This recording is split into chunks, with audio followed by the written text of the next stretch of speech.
peu importe notre âge, on est des citoyens à part entière. On fait partie de cette société, on s'implique, on contribue. Et donc, tout ce qui touche ma société me touche directement.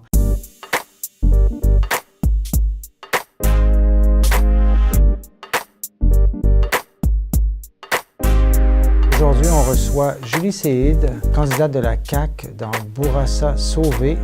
Alors, bonjour Julie. Bonjour. Vous êtes, disons, moins que plus jeune. Vous avez passé 35 ans. C'est à peu près la limite qu'on s'était donnée pour, comme balise là, pour faire la sélection des gens qu'on a reçus ici. Je commence directement comme ça. Vous sentez-vous jeune? Est-ce que vous sentez que vous faites partie de la jeune génération, disons qui aurait de 18 à 35 ou 38? Comme bon nombre de personnes, moi, je pense qu'on est jeunes de cœur. Donc, c'est sûr que, bon, les cheveux blancs commencent à se faire paraître. Mais oui, je me considère toujours faisant partie de la jeunesse. Et les problèmes, les enjeux qui touchent, que ce soit les jeunes, mais aussi les aînés, les moins jeunes, ce sont des enjeux qui me tiennent à cœur. Et c'est notamment pourquoi j'ai décidé aussi de m'engager en politique. Est-ce que ça veut dire qu'il ne faut pas nécessairement, selon vous, diviser la société en termes de génération? Ce n'est pas la première catégorie là, pour comprendre les enjeux et les besoins d'une société? Moi, je pense que ce qui est important, c'est d'inclure tout le monde. L'inclusion est importante. Et c'est notamment pourquoi c'est avoir une diversité dans l'Assemblée nationale, dans les partis politiques, c'est primordial. On est capable de comprendre les enjeux sur différents aspects. C'est ça qui est important. Donc là, moi, quand je prends, par exemple, les jeunes, étant maman, j'ai de jeunes enfants à l'école, quand il y a des coupures massives en éducation qui impactent directement le service à des jeunes qui sont vulnérables, ça me touche. Donc, en tant que citoyen, je me dois de me lever contre ça, de faire valoir mon point de vue et mes droits. Quand j'ai des parents qui sont des aînés, et moi-même, nous sommes tous des aînés en devenir. Et donc, c'est important aussi de parler pour ces gens-là qui, eux autres, sont plus limités aussi pour aller faire des manifestations dans les rues ou faire valoir leurs opinions. Donc, c'est peu importe la génération à laquelle qu'on fait partie, je pense que c'est important en politique d'être inclusive et de faire valoir le droit et le bien-être de tous et chacun. Vous avez quand même un parcours assez atypique, là. Vous êtes diplômé en chimie, vous travaillez pour une grande pharmaceutique à Montréal, et là, on vous retrouve candidate pour la première fois à une élection. Alors, comment expliquez-vous ce passage là, d'un monde à l'autre? En fait, ce qu'il faut savoir, c'est que moi, déjà toute jeune, mes parents m'ont beaucoup influencée, m'ont donné le goût de faire de la politique parce que mon papa est un homme très impliqué en politique haïtienne, mais aussi dans la politique québécoise. Et donc, il nous a enseigné que s'impliquer, l'action citoyenne, elle est très importante. De quelle manière votre père t'a-t-il impliqué? Comme par exemple, il a beaucoup aidé, par exemple, Emmanuel Dubourg dans ses campagnes électorales. Il a beaucoup aidé Denis Coderre aussi dans ses campagnes électorales. C'était aussi par rapport parce qu'il est chauffeur de taxi. Donc, je suis fille de chauffeur de taxi. Il était à 2 reprises, a été représentant des chauffeurs de taxi. Donc, très impliqué. Donc, je comprends bien, c'est dans l'ADN Exactement. familial de s'impliquer. Donc, il me traînait partout avec lui dans ces événements. Et donc, le désir a toujours été là. Et l'élément déclencheur, c'est, comme j'ai dit tout à l'heure d'entrée de jeu, c'est en fait mes enfants. J'ai un fils qui est maintenant en 2e année et tout le long de son parcours en première année, il avait besoin de services de spécialistes et les services étaient très limités à cause des coupures. Et ça, c'est venu me toucher et m'interpeller. Puis je me suis dit, mais nous, les Québécois, nous aimons nous plaindre, mais moi, je ne veux pas rester dans la plainte. Puis je ne veux pas m'asseoir sur mes lauriers et ne rien faire. Et j'ai eu envie de faire partie du changement, de faire partie de la solution, en fait, et surtout de faire partie de la solution avec une équipe qui incarne le changement. Alors, pourquoi avoir choisi la CAQ plutôt qu'un autre parti? Mais comme son nom le dit, c'est une coalition. Et c'est une coalition de quoi? Mais c'est une coalition d'hommes et de femmes qui sont sensibles au bien-être des Québécois. Et quand je dis une coalition, mais c'est une coalition aussi qui est très diversifiée. Et quand je parle de diversification, on parle par exemple tant au point de vue professionnel.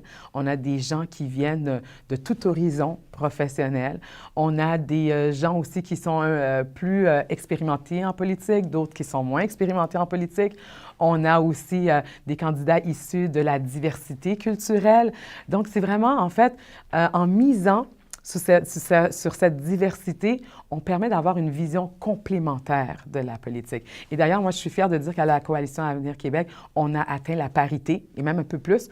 On est 52 de candidats féminins.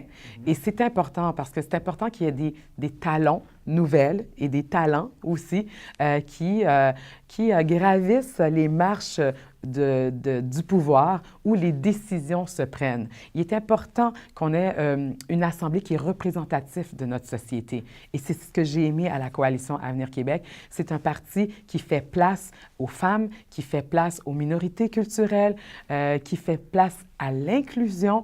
Et ça, c'est primordial lorsqu'on veut faire la politique différemment et autrement.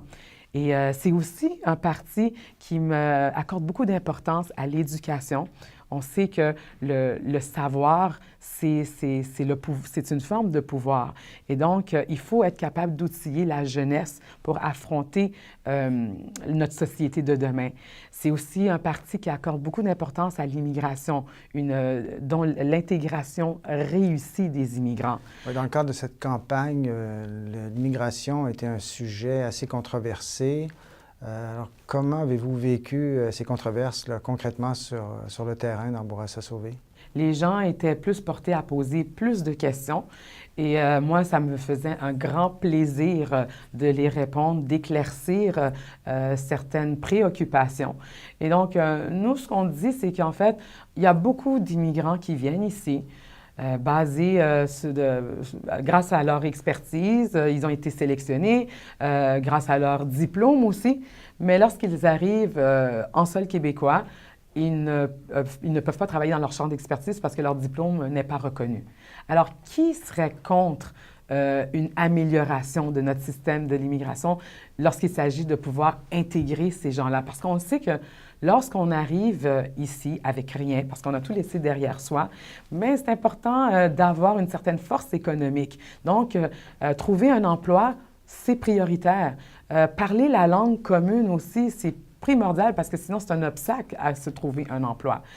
Donc, je dirais que les gens étaient très contents de savoir que la Coalition Avenir Québec accordait une importance à l'équivalence des diplômes et puis la reconnaissance des acquis professionnels et puis fournir des outils aussi adéquats pour qu'ils puissent avoir une bonne connaissance du français. OK. Et plus largement, là, comment ça se passe concrètement sur le terrain, dans votre circonscription, pour vous, au jour le jour? Bien, je vous dirais une journée type, on se réveille, on va directement, on fait moi, j'ai des enfants, hein, donc je prépare les enfants à amener à l'école et puis la garderie.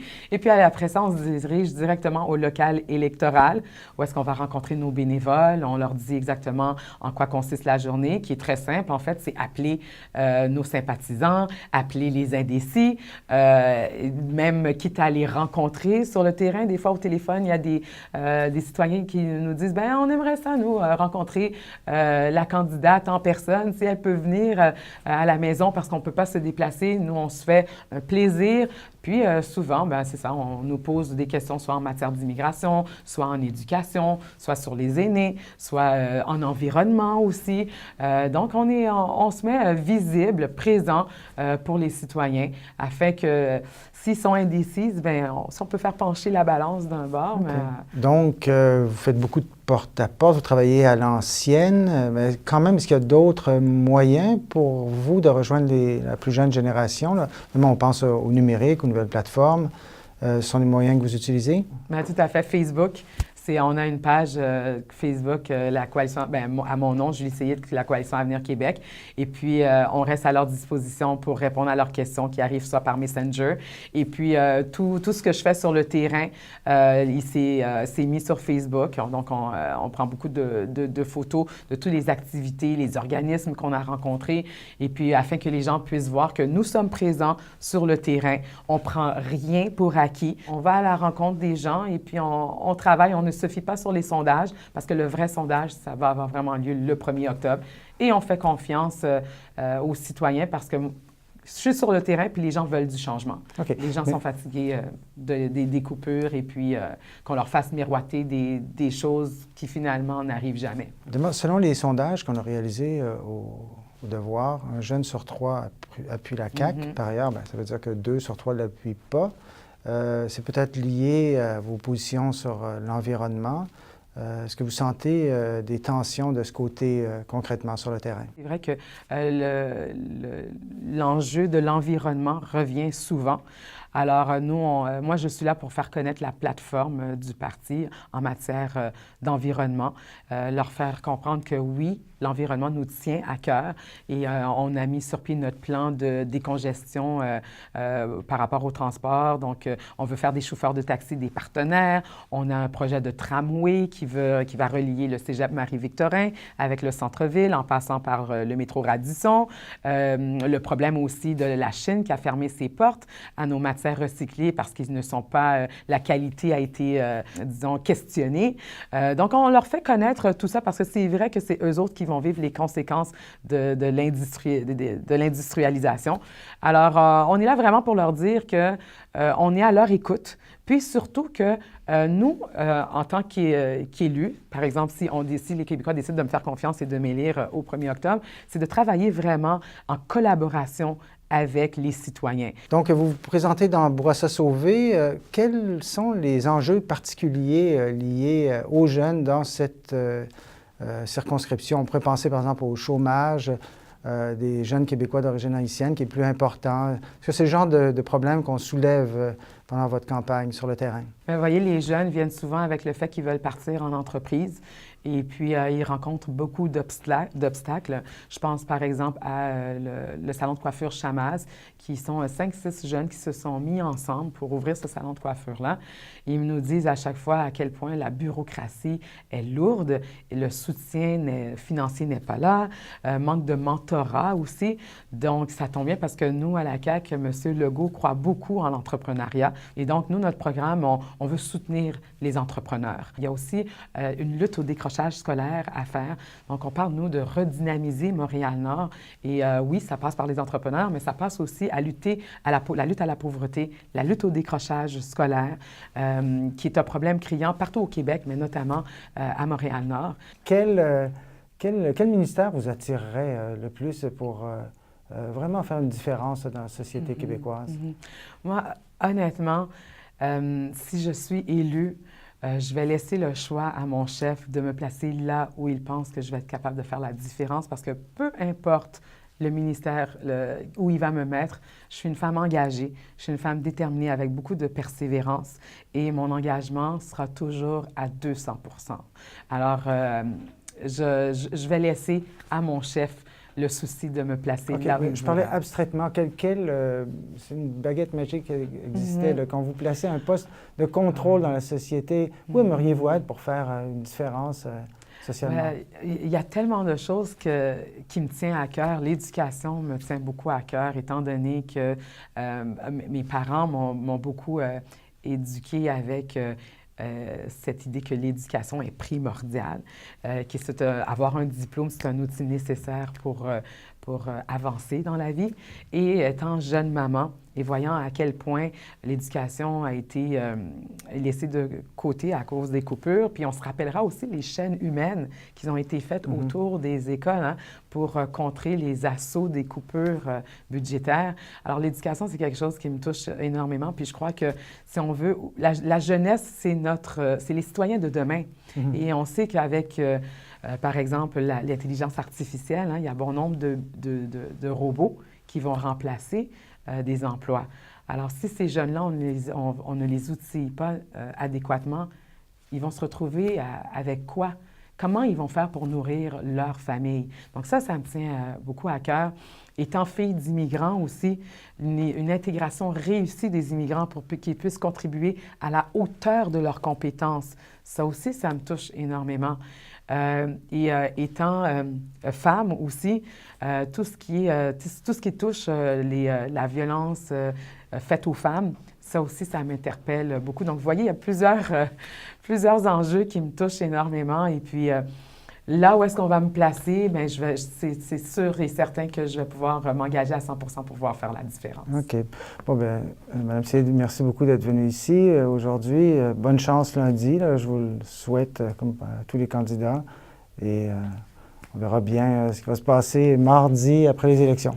Merci bien. Merci beaucoup. Merci beaucoup de m'avoir reçu.